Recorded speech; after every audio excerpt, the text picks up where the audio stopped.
Boa noite, irmãos. Vamos iniciar os trabalhos da noite de hoje, agradecendo ao Pai Celestial por mais essa oportunidade de estarmos juntos, reunidos, confraternizando-nos, para falarmos do Pai, para falarmos do Cristo.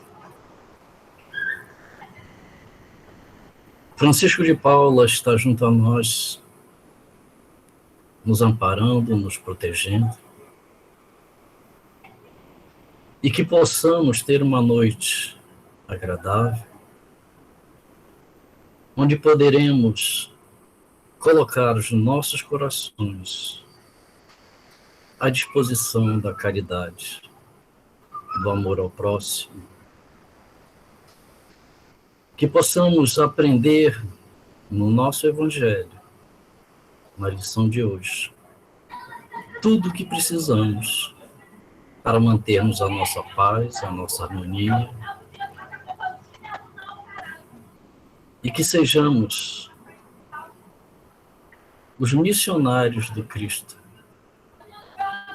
os obreiros, que viemos aqui em missão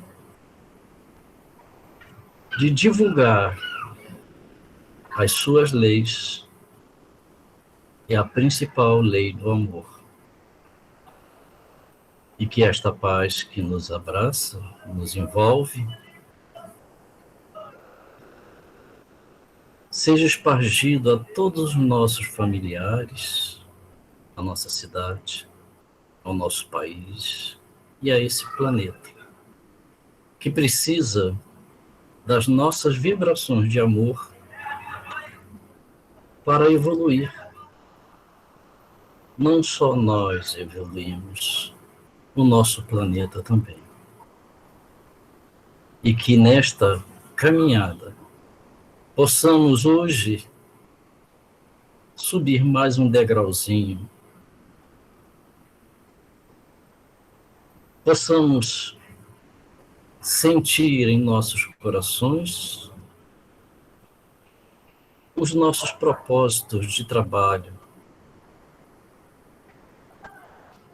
que contratamos quando ainda na espiritualidade. E que esta paz nos abrace a todos. Graças a Deus, a Jesus e graças a Francisco de Paula. Pedimos à nossa irmã Márcia para ler uma página. A Deus, a Jesus e a Francisco de Paula. O livro escolhido foi Vigiai e Orai, de Carlos Bacelli, pelo espírito do irmão José.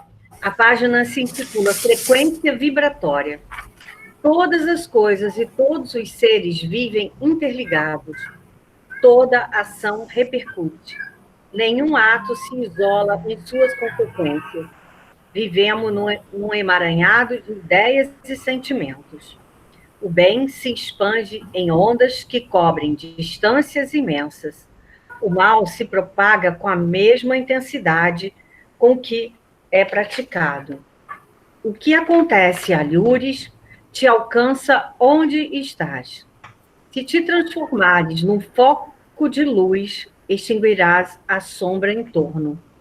O reflexo de tudo que te atinge combina com a natureza dos teus sentimentos. Quem não oferece sintonia para o mal não entra na frequência vibratória da desarmonia. Graças a Deus, a Jesus e a Francisco de Paula. Graças a Deus. Pedimos à nossa irmã Renata que leia uma página do Evangelho. O Evangelho segundo o Espiritismo, capítulo 17, item 3, o homem de bem. O verdadeiro homem de bem é o que cumpre a lei de justiça, de amor e de caridade na sua maior pureza. Se ele interroga a consciência sobre seus próprios atos, a si mesmo perguntará se violou essa lei, se não praticou o mal, se fez todo o bem que podia, se desprezou voluntariamente alguma ocasião de ser útil, se ninguém tem qualquer queixa dele. Enfim, se fez a outrem tudo o que desejara lhe fizessem. Deposita fé em Deus, na sua bondade, na sua justiça e na sua sabedoria. Sabe que sem a sua permissão nada acontece e se lhe submete à vontade em todas as coisas. Tem fé no futuro, razão porque coloca os bens espirituais acima dos bens temporais. Sabe que todas as vicissitudes da vida, todas as dores, todas as decepções são provas ou expiações e as aceita sem murmurar. Possuído do sentimento de caridade e de amor ao próximo, faz o bem pelo bem, sem esperar paga alguma, retribui o mal com o bem, toma a defesa do fraco contra o forte e sacrifica sempre seus interesses à justiça. Encontra satisfação nos benefícios que espalha, nos serviços que presta, no fazer ditosos os outros, nas lágrimas que enxuga, nas consolações que prodigaliza aos aflitos. Seu primeiro impulso é para pensar nos outros antes de pensar em si. É para cuidar dos interesses dos outros antes do seu próprio interesse. O egoísta, ao contrário, calcula os proventos e as perdas decorrentes de toda ação generosa. O homem de bem é bom, humano e benevolente para com todos, sem distinção de raças nem de crenças, porque em todos os homens vê irmãos seus. Respeita nos outros todas as convicções sinceras e não lança anátema aos que como ele não pensam. Em todas as circunstâncias, toma por guia a caridade, tendo como certo que aquele que prejudica a outrem com palavras malévolas, que fere com o seu orgulho e o seu desprezo a suscetibilidade de alguém, que não recua à ideia de causar um sofrimento, uma contrariedade, ainda que ligeira, quando a pode evitar, falta ao dever de amar ao próximo e não merece a clemência do Senhor. Não alimenta ódio nem rancor, nem desejo de vingança. A exemplo de Jesus, perdoa e esquece as ofensas e só dos benefícios se lembra, por saber que perdoado lhe será conforme houver perdoado. É indulgente para as fraquezas alheias, porque sabe que também necessita de indulgência e tem presente esta sentença do Cristo. Atire-lhe a primeira pedra aquele que se achar sem pecado. Nunca se compraz em rebuscar os defeitos alheios, nem ainda em evidenciá-los. Se a isso se for obrigado, procura sempre o bem que possa atenuar o mal. Estuda suas próprias imperfeições e trabalha incessantemente em combatê-las. Todos os esforços emprega para poder dizer no dia seguinte que alguma coisa traz em si melhor do que na véspera. Graças a Deus, a Jesus e a Francisco de Paula. Graças a Deus, a Jesus e a Francisco de Paula. Passamos agora, então, à exposição da nossa irmã Maria Lúcia. E a paz do Cristo esteja contigo, minha irmã.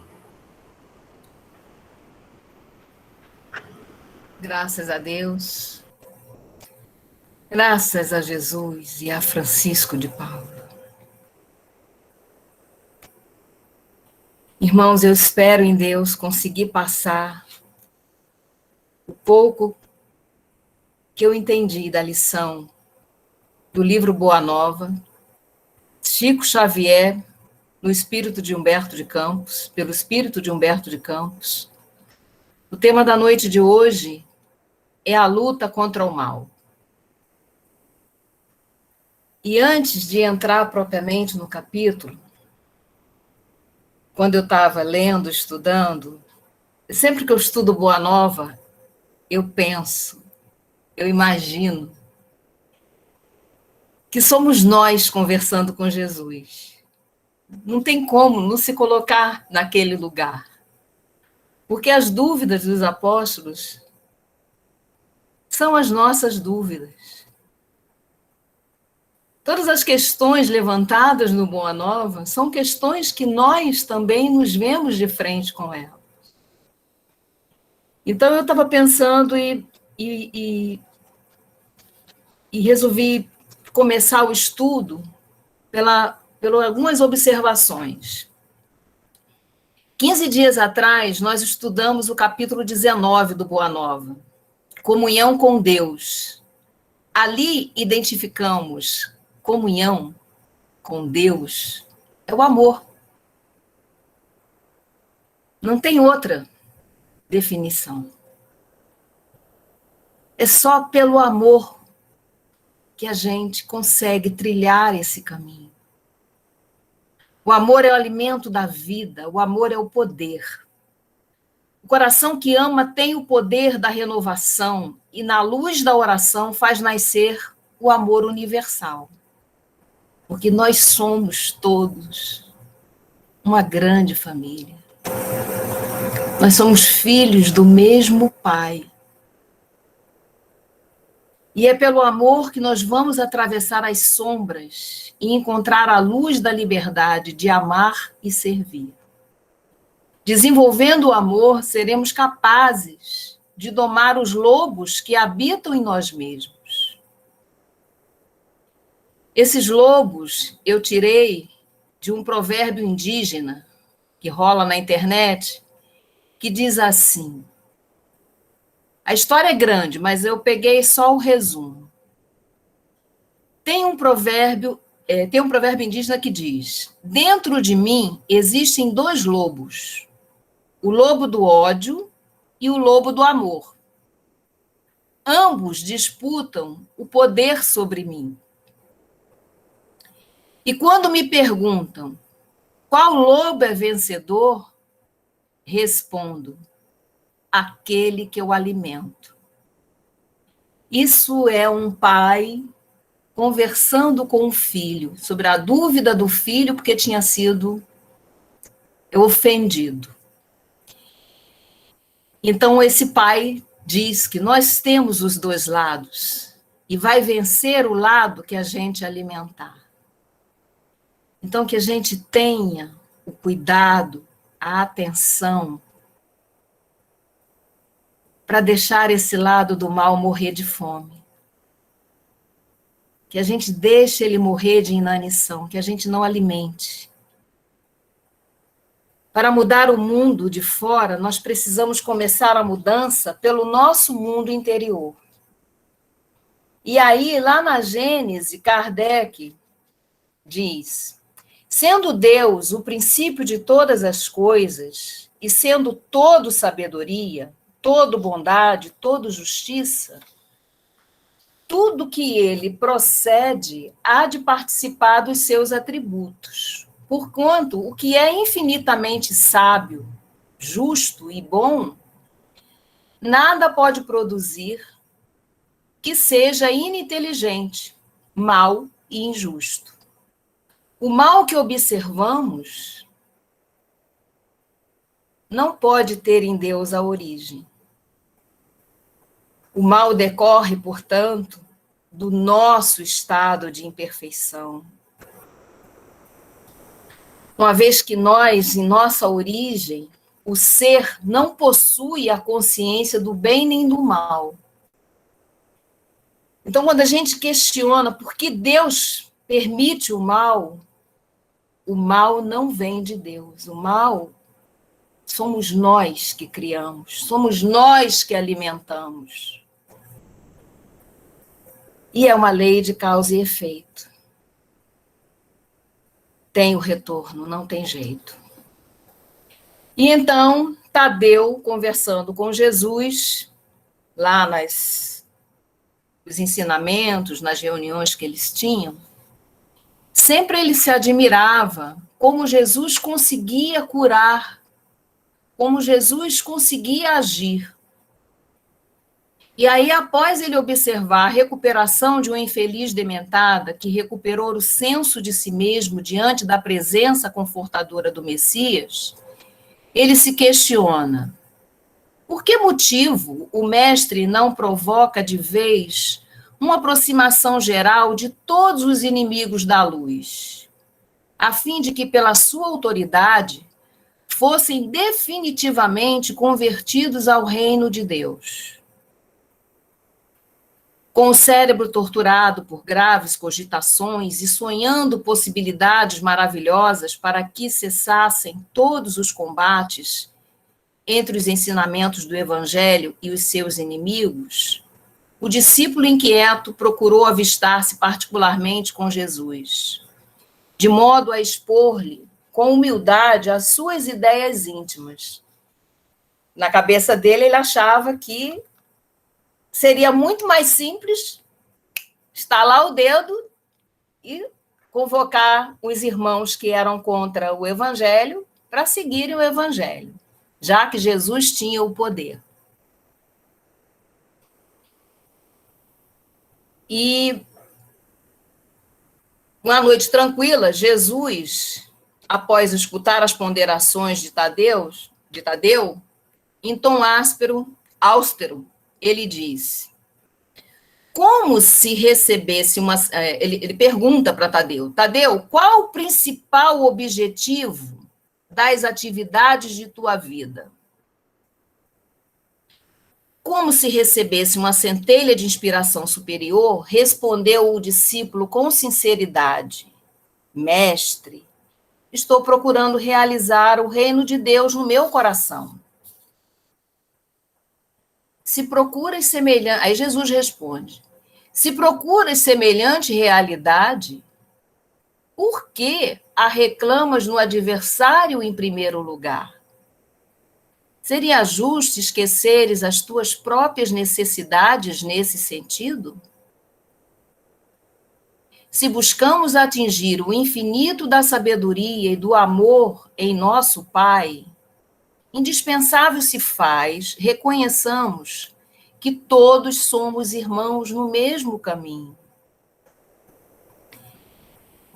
Admirado, Tadeu contrapõe: Senhor, os espíritos do mal são também nossos irmãos?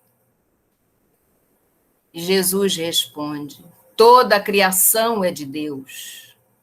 Os que vestem a túnica do mal envergarão um dia a dar redenção pelo bem. Acaso poderias duvidar disso? O discípulo do Evangelho não combate propriamente o seu irmão, como Deus nunca entra em luta com seus filhos. Aquele apenas combate toda manifestação de ignorância, como o pai que trabalha incessantemente pela vitória do seu amor junto da humanidade inteira.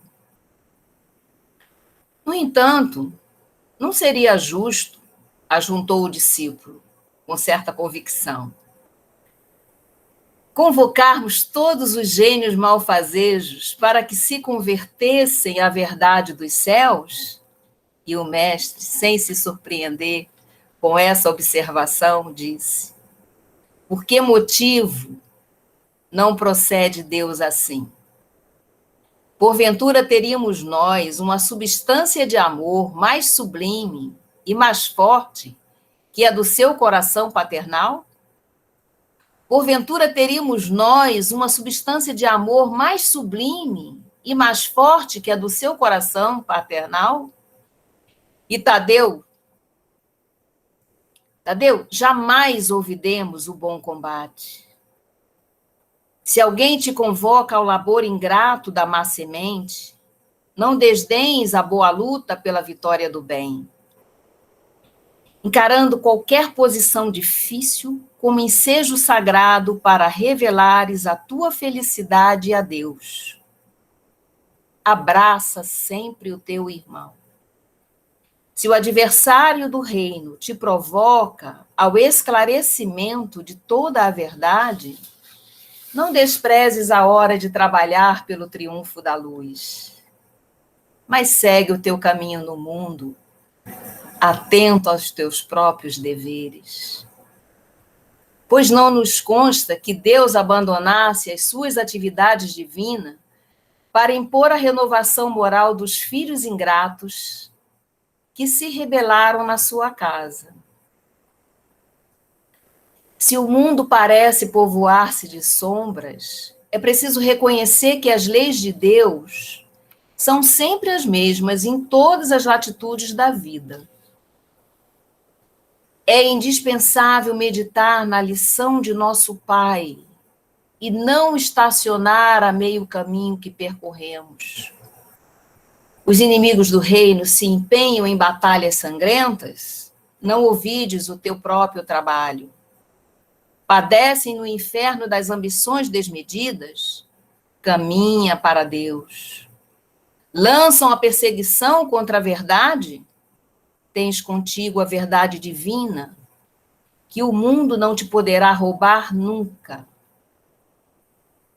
Lançam a perseguição contra a verdade? Tens contigo a verdade divina, o mundo não te poderá roubar nunca.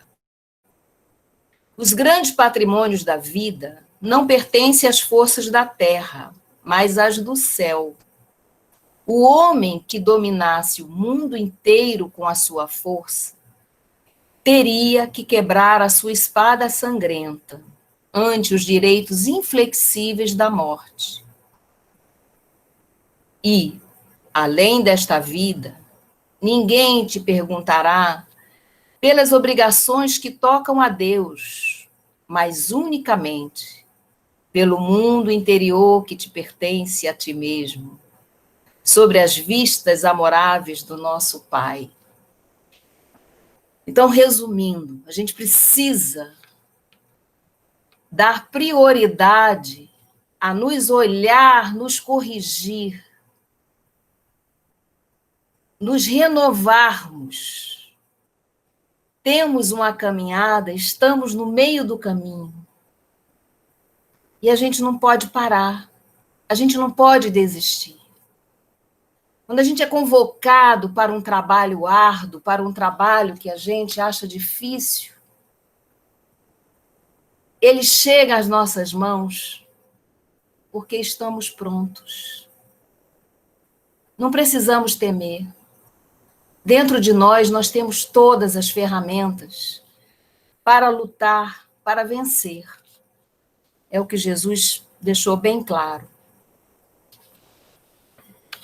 Que diríamos de um rei justo e sábio que perguntasse a um só de seus súditos pela justiça e pela sabedoria do reino inteiro?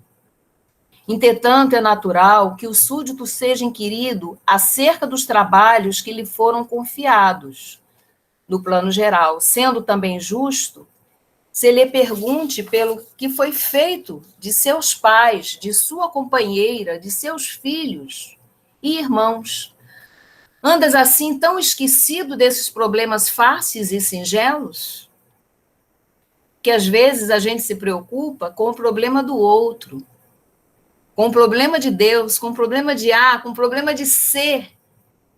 E a gente não olha o nosso pequenino problema que está do nosso lado, que veio com a gente para aprender ou para ensinar, e a gente desdenha. Então Jesus diz: aceita a luta, sempre que fores julgado digno dela, e não te esqueça, em todas as circunstâncias, de que construir é sempre melhor. Nesse instante, Tadeu contempla o mestre, tomando de profunda admiração. Seus esclarecimentos lhe caíram no espírito como gotas imensas de uma nova luz. E ele diz: Senhor, vossos raciocínios me iluminam o coração. Mas terei errado externando meus sentimentos de piedade pelos espíritos malfazejos? Não devemos, então, convocá-los ao bom caminho? E Jesus responde: toda a intenção excelente será levada em justa conta no céu. Mas precisamos compreender, não se deve tentar a Deus. Tenho aceitado a luta como o Pai me envia e tenho esclarecido que a cada dia basta o seu trabalho. Nunca reuni o colégio dos meus companheiros para provocar as manifestações dos que se complazem na treva. Reuni-os em todas as circunstâncias e oportunidades, suplicando para o nosso esforço a inspiração sagrada do Todo-Poderoso. O adversário é sempre um necessitado que comparece ao banquete das nossas alegrias. E por isso, embora não o tenha convocado, convidando somente os aflitos, os simples e os de boa vontade, nunca lhe fechei as portas do coração, encarando a sua vinda como uma oportunidade de trabalho, de que Deus nos julga dignos. O apóstolo humilde sorriu, saciado em sua fome de conhecimento, porém acrescentou preocupado com a impossibilidade de que se via de atender eficazmente a vítima que o procurara. E ele diz: Senhor, vossas palavras são sempre sábias. Entretanto, de que necessitarei para afastar as entidades da sombra, quando seu império se estabeleça nas almas? Jesus responde.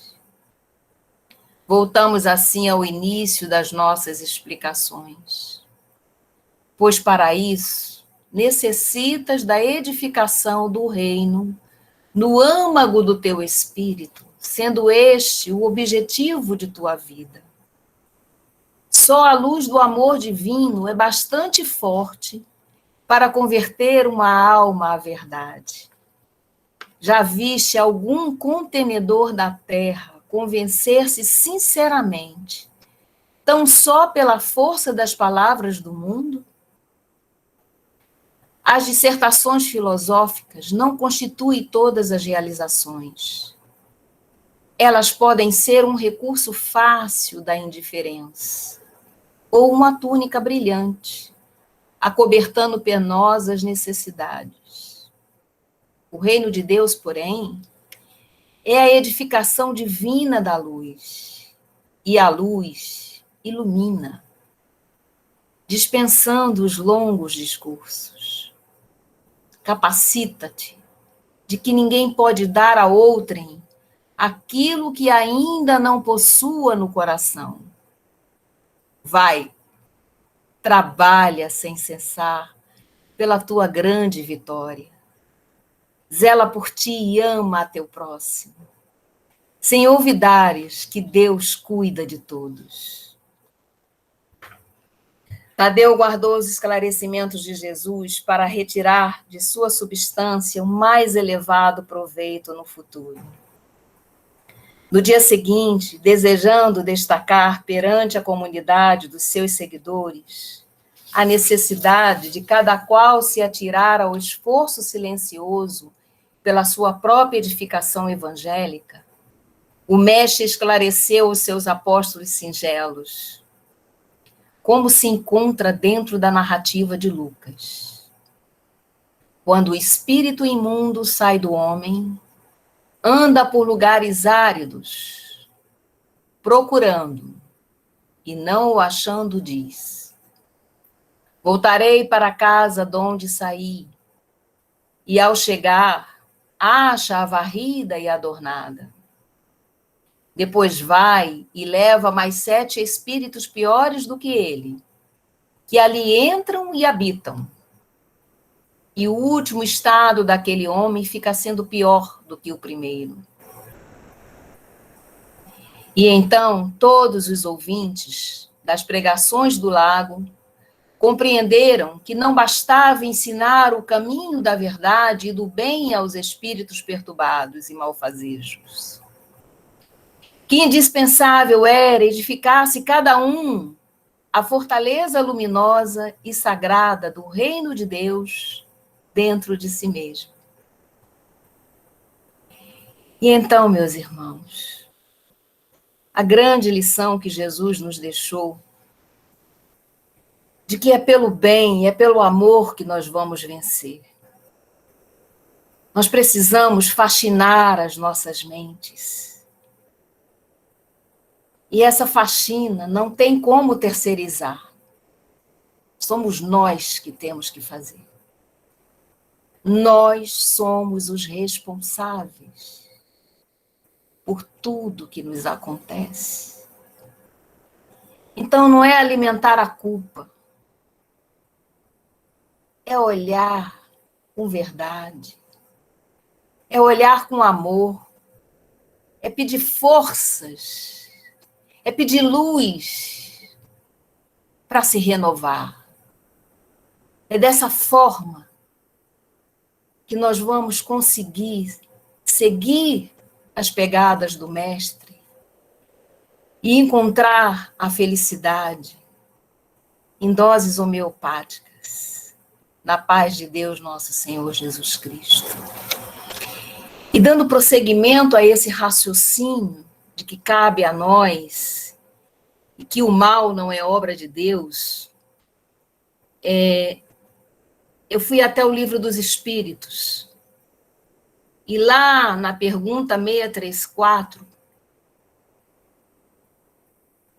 Kardec pergunta aos espíritos: por que está o mal na natureza das coisas? Falo do mal moral. Não podia Deus ter criado a humanidade em melhores condições? Resposta: já te dissemos, os espíritos foram criados simples e ignorantes. Deus deixa que o homem escolha o caminho. Tanto pior para ele se toma o caminho do mal, mais longa será a peregrinação. Se não existissem montanhas, não compreenderia o homem que se pode subir e descer. Se não existissem rochas, não compreenderia que há corpos duros.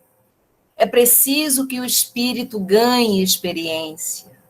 É preciso, portanto, que conheça o bem e o mal. Eis porque se une ao corpo. Fomos criados pela inteligência máxima do universo, Deus. Ele nos deu sabedoria e a bondade, como também coragem para desenvolver nossos sentimentos.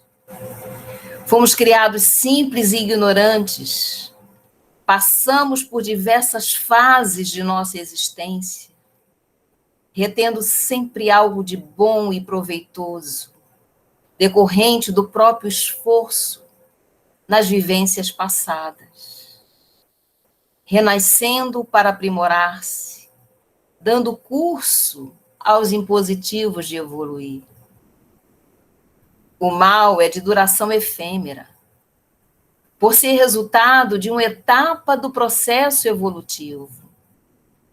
Enquanto o bem é a fatalidade última, reservada a todos os indivíduos, que se não poderão furtar desse destino, mesmo que posterguem por algum tempo, jamais conseguindo definitivamente.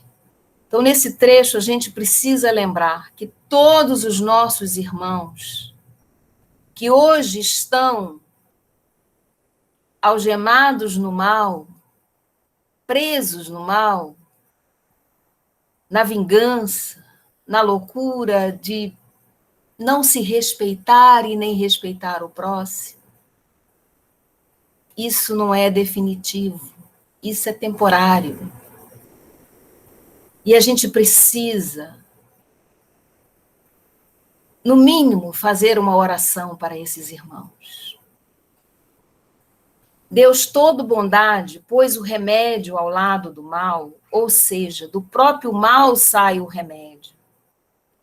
Porque chega um momento que o excesso do mal moral se torna intolerável e impõe ao homem a necessidade de mudar de vida.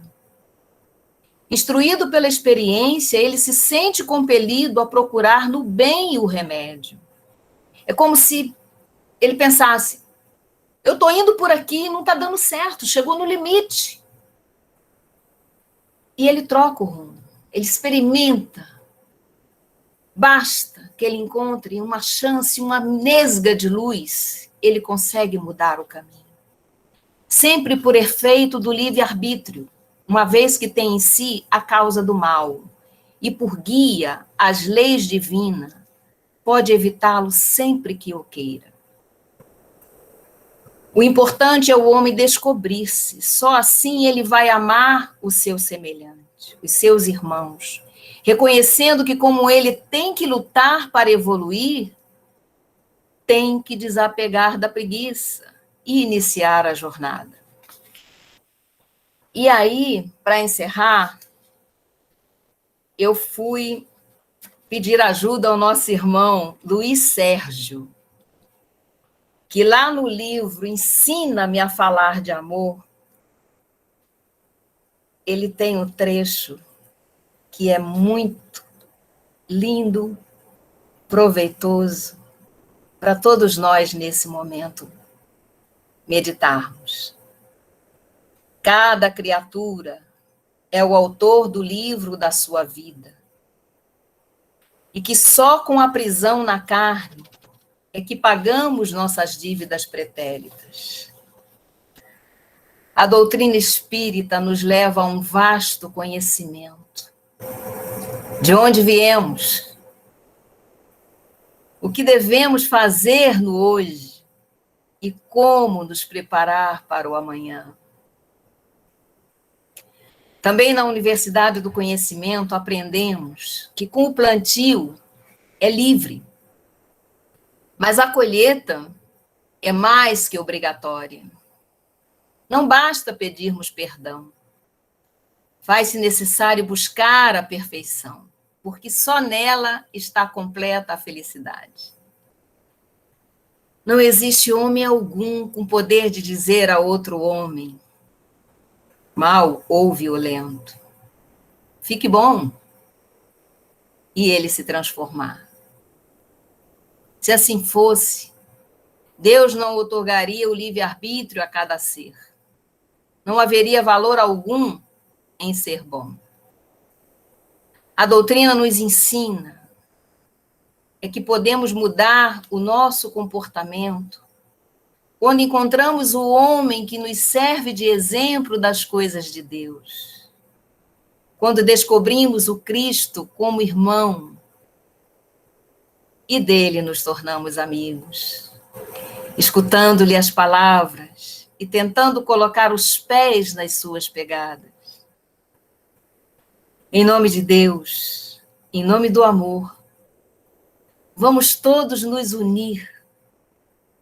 Vamos todos ser uma unidade cósmica.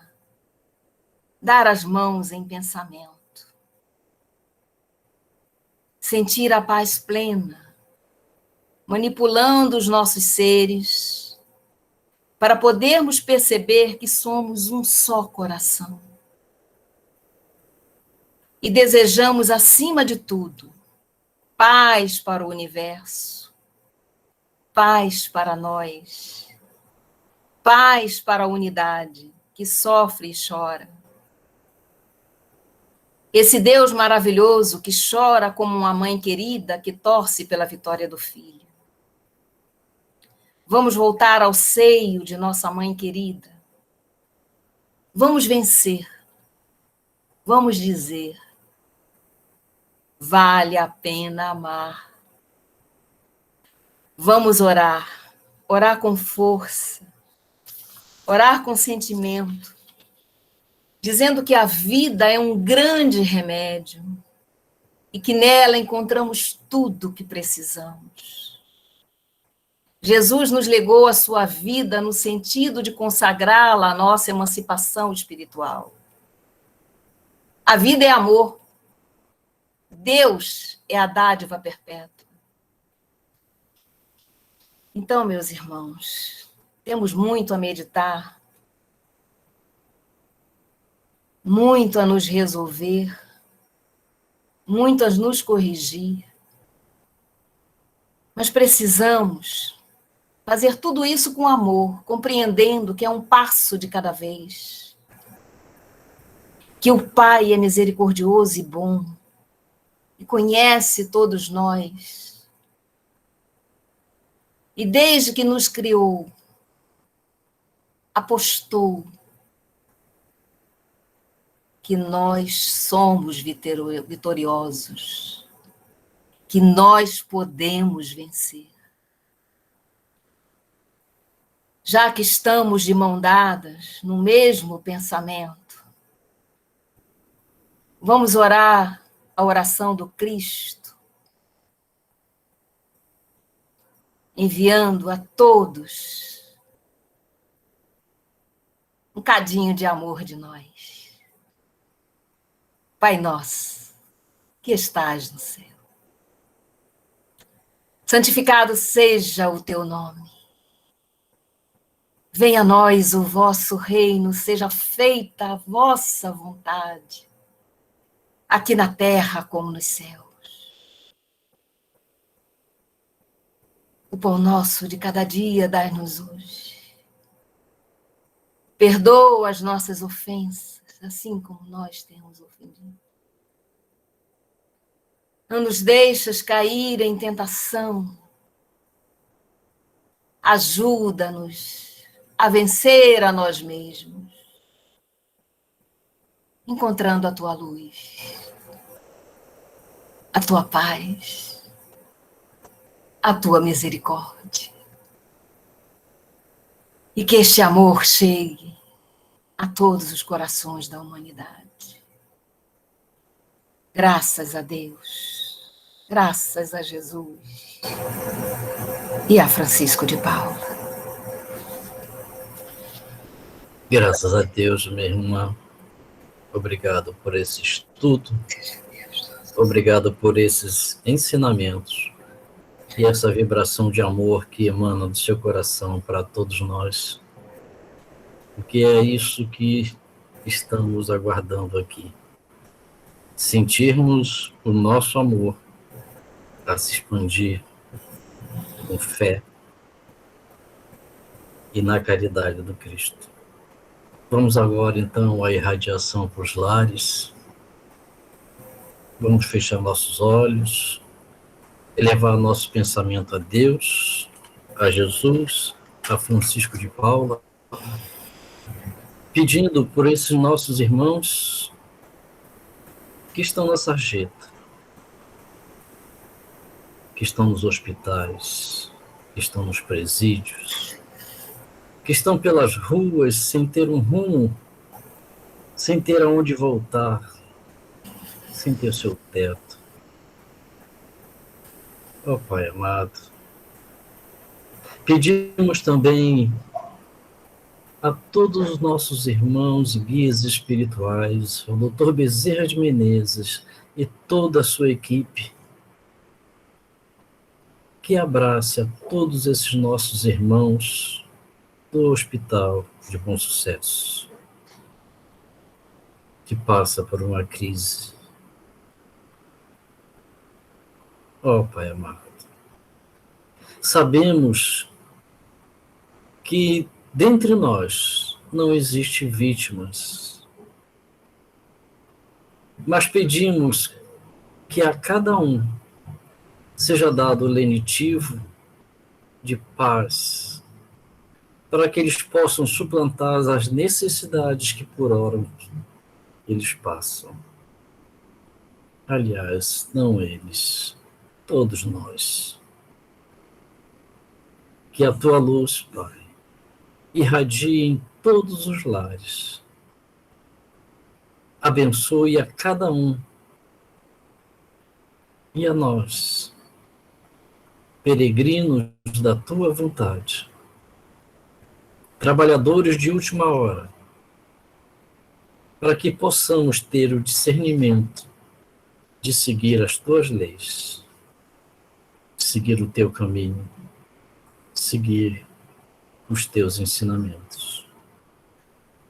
Com a graça de Deus, Jesus e graças a Francisco de Paula, pedimos a nossa irmã fazer a leitura do boletim da casa. Boa noite a todos.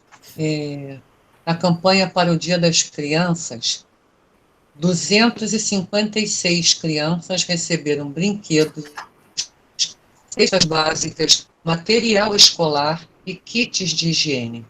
As mães e as crianças ficaram muito felizes com esses presentes.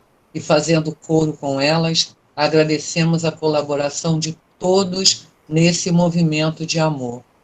Já estamos divulgando a prestação de contas nos grupos de WhatsApp e iniciaremos a campanha de Natal na próxima semana.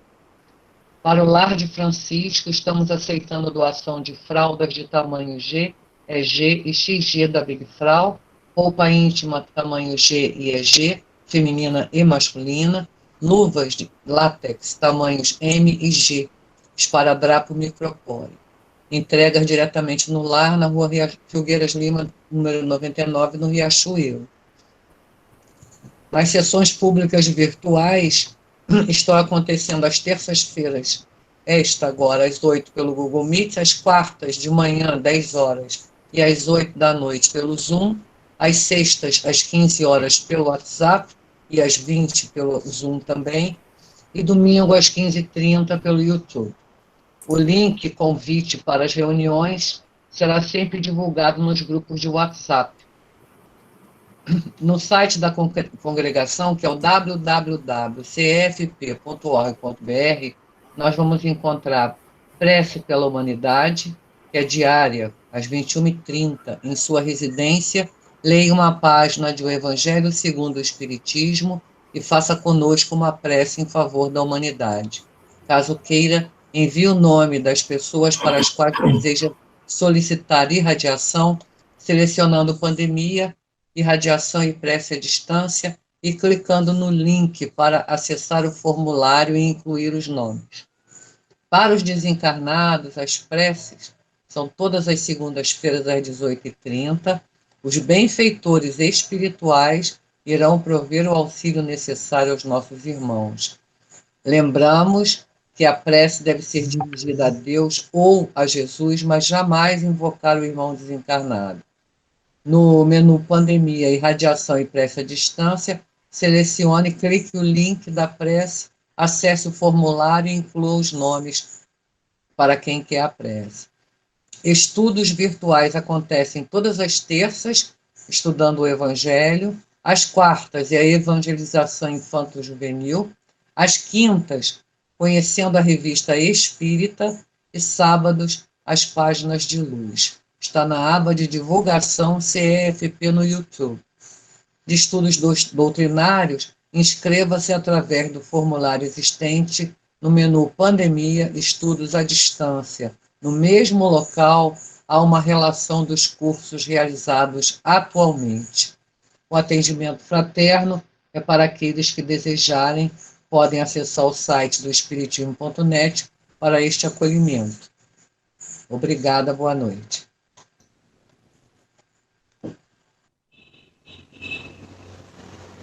Graças a Deus. Pedimos então ao nosso irmão José Manuel que faça a prece de agradecimento e de encerramento. Graças a Deus, graças a Jesus, graças a Francisco de Paula. Divino amigo Jesus, falante de Francisco de Paula, agradecemos a oportunidade bendita desta noite, em que todos esses conhecimentos nos chegaram, no momento apropriado para esclarecermos a respeito da necessidade de lutarmos contra o mal que habita em nós, que ainda estamos neste planeta de prova e expiação, lutando contra nós mesmos para crescermos em direção a Deus, conforme exposto no estudo da noite. Gratidão, Francisco de Paula e todos os seus trabalhadores. Gratidão, Mestre Jesus, por esta oportunidade bendita. Gratidão, Deus, nosso Pai, por nos manter firmes, por olhar por nós e nos conduzir sempre em direção à felicidade a que todos estamos fadados a alcançar, estando nas nossas mãos o fazê-lo, o conquistá-lo. Graças a Deus, graças a Jesus, graças a Francisco de Paula. Obrigado, meu irmão. E assim, em nome de Deus, de Jesus e de Francisco de Paulo, damos como encerrados os trabalhos desta noite. Que esta paz nos acompanhe e que essa vibração de amor permaneça em nossos lares, amparando-nos e protegendo. Graças a Deus. Uma boa noite a todos.